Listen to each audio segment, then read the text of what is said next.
Andrew, you got a party. Yeah. All right, guys. So, welcome on in to the NAIA-FBALL live show.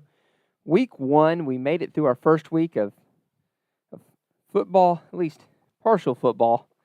I'm Cory Thorpe here with John Cooper, and we are powered by, as always, our friends at AdCraft Custom Apparel and Merch, your custom apparel, uniform, and merch experts. They are the best at what they do. So if you're in need of anything of that nature, give them a call. They will rock your socks off. I guarantee it. Absolutely. Great stuff. I got stuff from them in my closet, so I wear it weekly. Absolutely. So let's then talk about some scores. We had some really great games, a lot of trophy games and rivalry games, actually. Absolutely. We start off with the first game of the college football season on a Thursday night. The NAIA has done a great job of starting the college football season. I wish more people would know about it. I wish there would be so much promotion for that first day. Instead of people saying there's 50 days until college football, nope, there's 48 days until college football. You know what I mean? We always start 2 days earlier than everybody else. Started off with number 8, Reinhardt, who, looked dominant to start the game. And they exploited some Faulkner miscues of, some gap protection by their linebackers. Faulkner just stayed in there. They kept playing. You had Faulkner quarterback Ben Anderson throw for 81 yards, a touchdown. A lot of what Faulkner did was, on the ground running at times. And, they switched quarterbacks, Cory. They're the second-string quarterback who we thought was going to be the starter was an Oregon State transfer. Oh, snap. Can't quite remember the kid's name. But, this is the second year in a row Faulkner played Reinhardt very close. It's not a killer for Faulkner because they're not in the same conference anymore. But Reinhardt looks really good. I don't think anybody's going to touch him. They still love to pound the ball a little bit. And they ran a little bit of, I don't want to say tempo, but they were like on the ball, getting the play from the sideline, quarterback yelling it out, whatever you want to call it. Yeah. Pretty cool look. So I'll let you go ahead. Yeah. Look, it was a great game for Faulkner. First game with the new offensive coordinator. They looked vintage Faulkner, or vintage Reinhardt. Faulkner's got a little bit of work to get done there, but I think they're going to be fine. They've just got a long road to hoe in the bluegrass. Yeah, they absolutely. It doesn't kill them, but they got to keep trucking. Absolutely. So the next one up is Baker, Culver, Stockton. This is the win that put Baker number 1 overall, right? Temporarily, because the number 1 in all-time wins, guys. Yeah, in NAIA. Right. Because Moval then comes back in and wins to retie. Right. On Saturday, so they were temporarily number 1. Baker at first. Their offense took a little bit to get going, honestly. And that's to be expected with the departure of Marco Aganagua and J.D. Woods. Yeah. You're missing 2 huge pieces, but Culver Stockton just couldn't stay with them. You have multiple turnovers for Culver Stockton, which I think is a very good team. I think they are top 25 worthy. It just really kills the momentum, especially when you got an offense that's really explosive and wants to air it out 40 times a game. Yeah, Baker forced 3 turnovers in that game, and that very much is a killer. If you're Culver, you gotta have that going. Then, kind of our next game, was this a shocker to you, Grandview Central Methodist?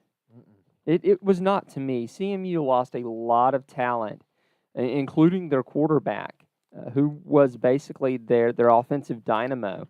And so you'll lose him, and, man, 1.5 yards per play, that's going to be something the Eagles are going to have to work on. Well, the problem is the Eagles have to figure out how to stay on the field. There were so many 3-and-outs for them. Yeah, and, I mean, that was a problem last year as well. They had a lot. Last year, their offense was very feast or famine. How about Johnny Sullivan, going where he left off in the national championship game? Oh, absolutely. Red hot. Oh, absolutely. Precise. Yeah, so 17.7 yards per completion. I can't do the quick mental math on how many yards per attempt, but 4 passing touchdowns. Casey Hill with 94 yards on the ground. It was a very balanced They pretty much attack. did what they wanted to do. Yeah, absolutely. And defensively, not only are you sitting there with 1.5 yards per play, like you said, 3 and outs were a problem. 14%. That's a tired defense. That is an extremely tired defense. But good for Grandview to get the backups in and to really get some experience. Yeah, get that experience. And then our last one, you want to call it an upset? It's an upset, right? It's an upset. Yeah, this is definitely an upset because I think I picked Montana Western as my We Frontier. both did. Okay. Well, we knew the Frontier was going to be like that, though. You know what I'm saying? Yeah. Just it is what it is, top to bottom.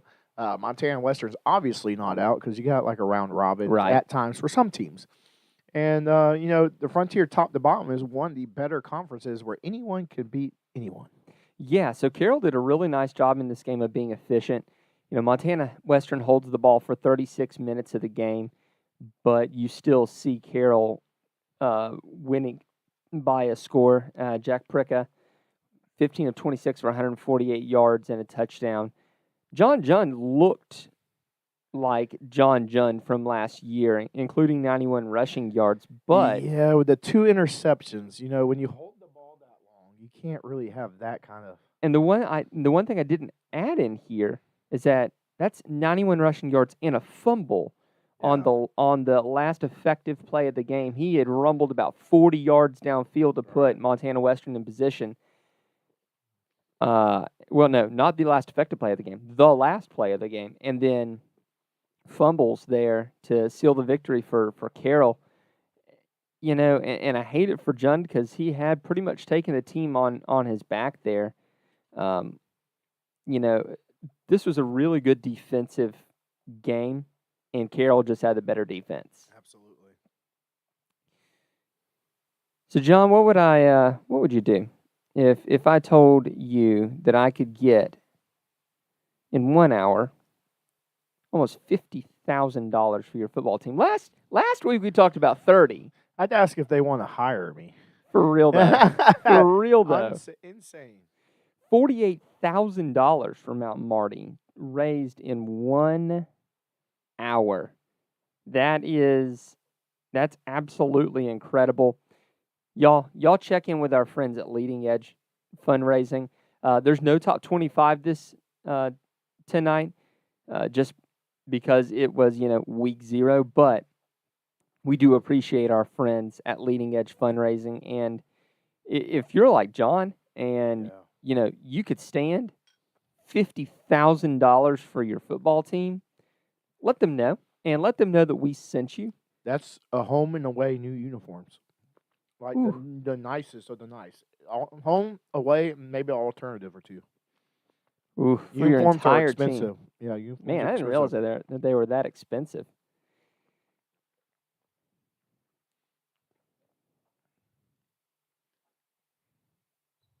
So you want to create and sell custom merch for your team or business. That's exciting. But where do you begin? How much inventory should you order? How do you distribute orders?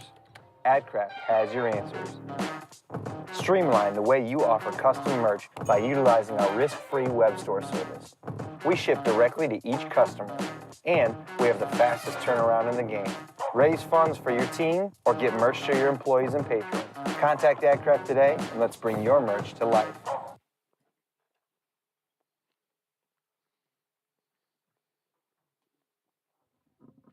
Welcome back, guys. Thank you to our friends at AdCraft for the ability to have about 30 seconds to go reset my camera. I appreciate that. That's what that is. I'm going and resetting my camera during all of this to try to make life a little bit simpler. Thank you also to our friends at Mommy Bay Turf Nation. I tell you what, John, that's a pretty field right there. It's a beautiful field, and we've been down south where we've seen it in South Florida, what Mommy Bay's done. Yep. Just your maintenance guys would be so thankful if you put turf on that field. Mm-hmm. And so we're thankful for Mommy Bay, and we're thankful for all of our sponsors. We say it every week. They are definitely the ones who make it to where we can do what we do. They and our patrons together are definitely the ones that put this together. Hang tight, because I bumped the camera. Uh-oh. Can they still hear me? Yeah, they can. Yeah, so let's talk a little bit, guys. So if you didn't know, NAIA-NCAA statistics, I'm keeping up with it this year. Right now, the NAIA is 1-0 against the NCAA. You had Florida Memorial from Miami Gardens take on Edward Waters of Jacksonville. Edward Waters is Division II.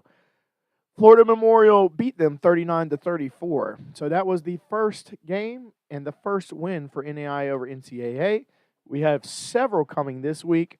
I'm absolutely excited for the mid-state schools to play against some Pioneer teams. Really ecstatic for a top 10 Concordia Cardinal team to go against the Stetson Hatters. That's close to where we are. I wish we could make it this weekend. But you know where I'm going this weekend. So another big one, talking about NCAA, NAIA, which we're going to talk later. Kaiser and Valdosta State. Corey's going up Thursday night. Thursday night. Guys, I'm going to be seriously tired on Friday. If I didn't have a JV game to coach, I would probably be there with you. I'm going to be seriously tired Friday at work, but you know what? It's going to be worth it. Thanks so much to the folks at Valdosta for being so welcoming. Awesome. They were able to get me in the press box, lickety-split, no problem. So thankful for those guys over there. So let's talk about our players of the week, presented by Mommy Bay Turf Nation. That's going to be Adrian Parsons from Mid-America Nazarene at quarterback. 32 of 48, 418 yards, 5 touchdowns, and 47 rush yards. Can we talk about how beautiful the new uniforms are for Mid-America Nazarene? I'll say that, but now back to Adrian. He absolutely diced up a Grandview team, or a Graceland team, a Grandview. So, diced up a Graceland team that is actually improved since their 0-10 last year.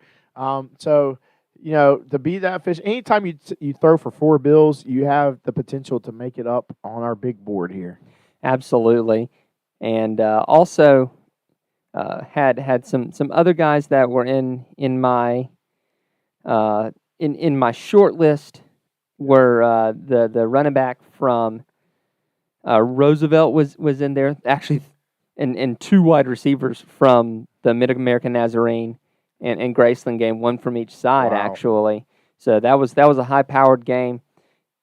And then our defensive player of the week is going to be Major Nickum from Iowa Wesleyan. 15 tackles, 3 tackles for loss, and a pass breakup there for him in a unfortunately losing effort for Iowa Wesleyan. My other honorable mention was a guy from Florida Memorial with 4 sacks. Well, talking about Major here, a lot of times Iowa Wesleyan, we talk about the offense. Mm-hmm. And here we are talking about defense, had a close 17-13 loss against Tabor. He was a big reason why it was so close and that they still had a chance in that game. Yeah, absolutely. So let's talk about then one of my favorite parts here. That's what are we going to watch here over the next couple weeks? We just mentioned, 2 days from now you're going to be in Valdosta. And that is our first one of the slate here. And there's actually a couple on here that I totally forgot to mention on Saturday. But on Thursday we've got Kaiser at Valdosta State, Dickinson State at Black Hill State, and Valley City State at Concordia Moorhead. I see the NAI having potential to maybe get 2 or 3 there. The Valdosta State's going to be a toughie. Yeah, I agree with that. I think Dickinson State, I know they lost to Black Hills last year, but they were in the game kind of close, and they have bitten Black Hills before. I think Valley City, might be a little hungry after that Jamestown loss. Yeah, that's going to be a good one. The 2 that I forgot on Saturday to put up there, and I realized today, are Indiana Wesleyan goes to Valparaiso, and St. Thomas goes to Butler. Yes. 2 FCS Pioneer schools, both, if I remember correctly. on those. You know more about those Pioneer schools than I do. But there's some. Oh no, I did get St. Thomas Butler. Yeah. Whoops. So the other ones are going to be Wayland Baptist, Hardin Simmons, D3 school, Warner at West Florida. That's going to be a real toughie for Warner. better eat their Wheaties that day. Holy cow! Yeah, West Florida won the national championship in D2 not that long ago. 2 years ago, yeah. Yeah, 2-3 years it ago. has not been that long. Dakota State plays at Wisconsin Lacrosse. Concordia, Michigan plays at Stetson. That's going to be an interesting game. Yeah, absolutely. I think Concordia has a chance to win it. Stetson hasn't been overly impressive to me, and their Yeah. coaches. I think their head coach is only in his second year, maybe. So it might be a good one to get. Southeastern travels up to Savannah, Georgia, to face a HBCU school, Savannah State. St. Xavier doesn't have to go too far as they No. play Indianapolis. They're a Division II team. Are they Division Yep. II? And I got that Marion wrong? has I got some. that wrong. Marion has some history of whipping up on Indianapolis, I believe. Forgive me on that one. Yeah. I didn't check my work. You're good. Mayville State and Wisconsin Stevens Point. That's a huge game for Mayville State. Yeah, it is. They I love that the North Stars all going out of conference this I week. know, right? If you're going to go out of conference, you're pretty much going to have to go non-Division I. Right. Or non-NAIA for them. That's going to be a good one. They got roughed up by Roosevelt last week, and that'll be an interesting one to see Absolutely. how Mayville bounces back. But you know what? We've also got a heck of a lot of good NAIA on NAIA action. I will say one that's not on this list that I think is very pivotal is Weber versus Cumberland, Tennessee. I'll say that because Weber went 1-9, I believe, last year, and they come out 1-0. They beat a true independent team out of California. I can't even remember the name. Lincoln, yes. Get 1-0, and I watched some highlights of that. They had great protection and aired it out a little bit. But I think it's pivotal for both of where those programs are going. Cumberland had a great week one, I think, against They really Point. did. So I think that's a pivotal game. So one of the unranked matchups. But let's go ahead and start. We got Reinhardt going through a gauntlet almost of the Bluegrass starting week to week. That's going to be a good game. Bethel is who I'm picking to win the Bluegrass. So Bethel, if you are going to win it, you need to probably beat the team that's going to win the Appalachian. And that's going to be a high noon matchup at Reinhardt. So maybe they get a little bit of a sleepy nooner here for Reinhardt. Who knows? Maybe Reinhardt will start slow. Grandview gets Benedictine. Now, Benedictine looked really good. Yeah, I believe their coach this is his second year, right? Sort of, yeah, because he got that start in that spring season. I forgot. Of 2020. They could have decided to participate. I think this will be a real test for Johnny Sullivan and the boys. I think Grandview's defense is going to be just fine, like they always are. Yeah, but if they can move, and I think they'll move the ball, but I want to see them move it through the air. Yeah, absolutely. Georgetown versus Bluefield. Now, you might be going Bluefield. The crap's Bluefield doing on here, receiving votes, but our man Joey from Oklahoma Sports or Midwest Sports Net believes in the Rams. I've heard this story of Bluefield a few times before. I'm going to have to take Joey's word at it. I think Georgetown's going to get an easy win. I think this can be a Georgetown win. Now, I will say this. Last game, Bluefield got down 21 or 28 to nothing. Yeah. And came back and won the game and withstood a late rally. Right. So, I mean, you could definitely see there's potential there. There's always potential where you've got Nathan Hurstich. He's such a good passer. Rocky Mountain against College of Idaho. We continue to look a little bit more at the frontier. I believe Rocky's traveling over to Caldwell, Idaho. Did I get that wrong? I might have gotten that wrong. Well, you just put versus. You didn't say at. Yeah. Let me see. I might be wrong. I think is College of Idaho going to Rocky Mountain? Let me check real quick. Okay. Well, I love going to the College of Idaho Stadium the one time I've been because they're sponsored by Del Taco. No, that's it. That's at home. That's at home for Rocky. Okay, cool. So, yeah, huge get. If you didn't know, the Frontier teams, they have to travel a good lengthy bus ride to get where they're going to go. So, advantage to the home team whenever that happens. look and see what College Idaho has. Nathan Dick was really good last week. We'll see how he does. But, we've been beating around the bush for 4 games here because we both know what the game that we're both waiting on in week 1 is. Absolutely. Morningside Northwestern. The game of the year, basically. Yeah. Well, and, they continue the same trend. It doesn't matter who loses this game. Usually Morningside's won, I think they've won 10 out of 11 years or something. Even more than that. In the regular season, they haven't been – Northwestern hasn't beaten Morningside in the regular season for at least the last 10 years. The only time that they've beaten Morningside was in the playoffs. The semifinal playoffs. And I think it's going to follow the same trend. I think Morningside would have to be a little off, and Northwestern's going to have to play their best game. That's what happened in the playoffs a couple years ago. Other than that, it kind of follows the same story. Northwestern stays close as long as it can, and then one thing or another, a turnover, some bad play, and Northwestern loses by 1 possession. That is the story. I feel like that's just playing it like a fiddle. We've seen this movie before. But I'm so excited for this game, and I would not doubt for a second if Northwestern rose up and somehow won. Olivet Nazarene at Siena Heights is an interesting one to me. I think this is huge because it's Mid-East versus Midwest. I see Olivet Nazarene being able to take out Siena Heights. Although Siena does have a good defense, I think Olivet Nazarene's offense is going to be too much. They're known for defense over there. Looking forward to that. And then we got the bottom one, Arizona Christian versus Texas Wesleyan. This one is super compelling. Texas Wesleyan went and had a unique experience, and they played somebody across the border, literally, against the Arkansas State. Now, to be fair, I can't even pronounce the Mexican. To be fair, they did actually travel to Fort Worth. Right, sure. So they didn't across the border. They crossed the border for the opponent selection. So it's Querétaro, and it is right outside of Mexico City. There you go. So and Texas Wesleyan was up like 41-0 by the first play of the second quarter. It was a blowout. Good tune-up game for Tex West. Arizona Christian lost a lot of players. They're looking to get back to the playoffs. I think they missed this past year, but they made it in the spring season. It's always them or Ottawa, Arizona, and Texas Wesleyan.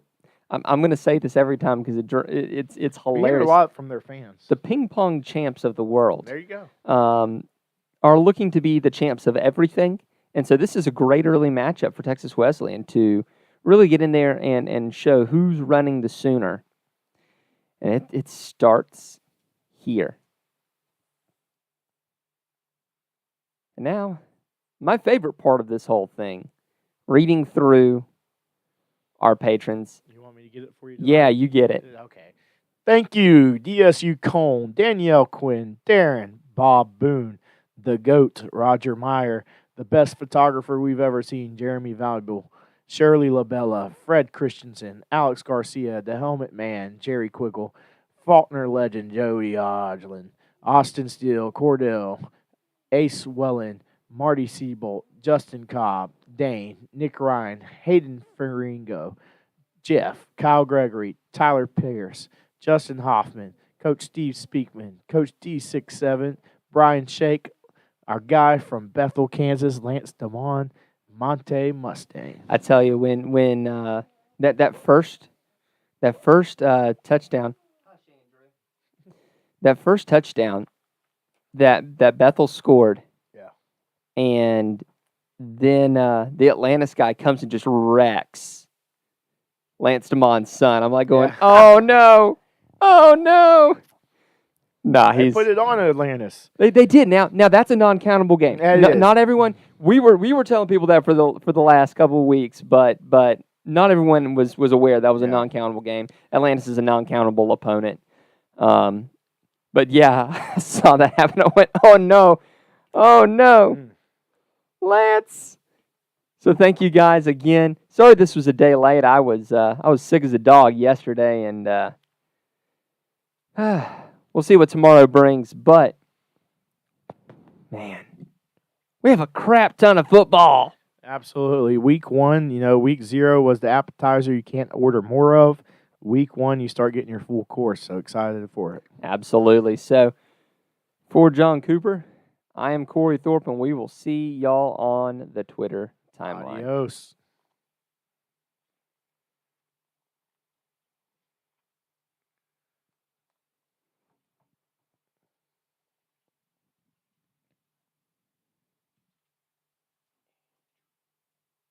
Not our best work, but it'll do.